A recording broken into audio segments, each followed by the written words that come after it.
మామ బ్రో బయట సిచ్యువేషన్ చాలా అంటే చాలా క్రిటికల్గా ఉంది. ఎందుకంటే మీకు అర్థం కాకపోవచ్చు, కొంతమందికి అర్థం అవ్వచ్చు.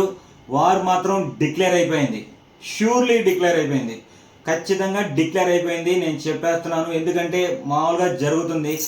మనం అటాక్ చేయడం, పాకిస్తాన్ వాళ్ళు మనల్ని అటాక్ చేయడం స్టార్ట్ అయిపోయింది. మామ బ్రో మీరు మాత్రం చాలా సేఫెస్ట్ ప్లేసెస్లో మాత్రం ఖచ్చితంగా ఉండండి. జమ్మూ అండ్ కాశ్మీర్ బోర్డర్లో ఉండే వాళ్ళైనా లేదా రాజస్థాన్ బోర్డర్లో ఉండే వాళ్ళైనా చాలామంది మన ఇండియన్స్ ఉంటారు. ఎందుకంటే బోర్డర్లో మన పక్కనకి వస్తే పాకిస్తాన్ కాబట్టి ఉంటారు.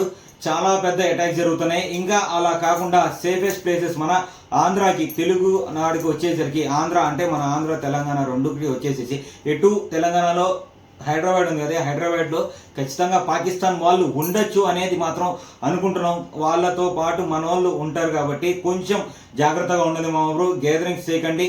అలానే మన ఆంధ్రాకి వచ్చేసి వైజాగ్, విజయవాడ హై అలర్ట్లో ఉంది. ఖచ్చితంగా గ్యాదరింగ్స్ చేయకుండా మీరు దయచేసి కొన్నాళ్ళు కోవిడ్ అప్పుడు ఎలా అయితే జాగ్రత్తగా ఉన్నారో ఈ కొన్నాళ్ళు తీసుకోండి. ఆ తర్వాత మనం యుద్ధం గెలిచినాక మళ్ళీ అందరం కలుద్దాం మామ బ్రో. ఫుల్ వీడియో మన యూట్యూబ్ ఛానల్లో ఉంటుంది మామ బ్రో.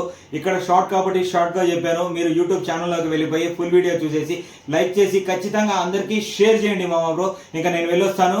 జై హింద్.